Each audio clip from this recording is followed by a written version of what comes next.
बढ़िया होंगे और आगे आने वाले एग्जाम्स की जम के तैयारी कर रहे होंगे। और मैं हर वीडियो में ये बात बोल रहा हूँ, जिनके भी बच्चों के नंबर कम आए हो जेईई मेंस में, वो घबराने की जरूरत नहीं है। वो आपका लास्ट पेपर नहीं है। बहुत बच्चों को सिलेक्शन नहीं होता है, अभी बहुत कॉलेजेस के पेपर रनिंग में और होने वाले हैं, तो आप उनको दे सकते हैं बिना टेंशन के, अपना 100% दे पेपर्स में। ठीक है, चलिए।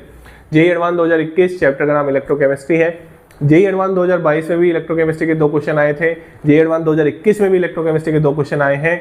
इलेक्ट्रोकेमिस्ट्री जेईई एडवांस का फेवरेट चैप्टर है और इससे क्वेश्चन पूछे जाते रहेंगे भी। ठीक है ना, चलिए क्वेश्चन की बात करते हैं।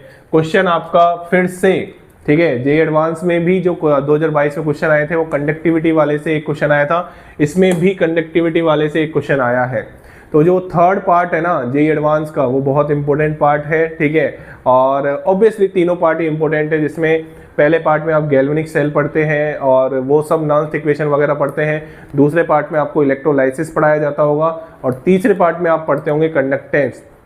सीक्वेंस अलग अलग हो सकता है लेकिन सब कुछ इसी में है। ठीक है ना, चलिए तो बात करते हैं क्वेश्चन की। क्वेश्चन है आपके सामने है 298 kelvin the limiting molar conductivity of a weak monobasic acid is, ये आपको दे रखी है। तो पहले तो मैं आपको दे देता हूं कि ये आपका वीक मोनोबेसिक एसिड है, तो मैं मान लेता हूं HX, कोई टेंशन वाली बात नहीं है। वीक मान लिया, मोनोबेसिक मतलब एक वो H+ देगा, एसिड है, आराम से मान लिया।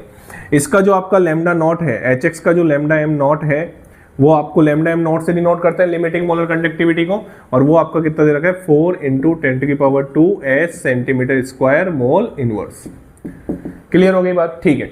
उसके बाद है 298 kelvin for an aqueous solution of the acid the degree of dissociation is alpha. बहुत बढ़िया, इसकी डिग्री ऑफ डिसोसिएशन अल्फा दे रखी है। एंड द मोलर कंडक्टिविटी ये दे रखी है, बहुत बढ़िया।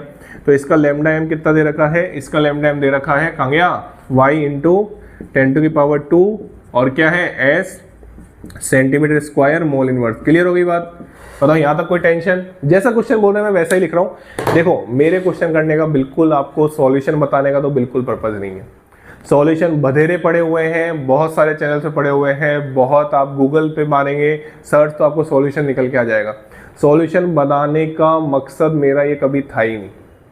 जब से मैंने ये वीडियो चालू करी, मेरा मकसद ये है कि ये जो क्वेश्चन आप पहली बार जब देखोगे ना, तो आप कैसे सोच रहे होंगे, कैसे आपको सोचना चाहिए, और आगे जितने भी बच्चे आगे इस वीडियो को देखने वाले हैं वो कैसे जब पेपर अपीयर करेंगे वो कैसे सोचना चाहिए, उसके बारे में मैं ये वीडियो बनाता हूँ। ठीक है ना, चलिए।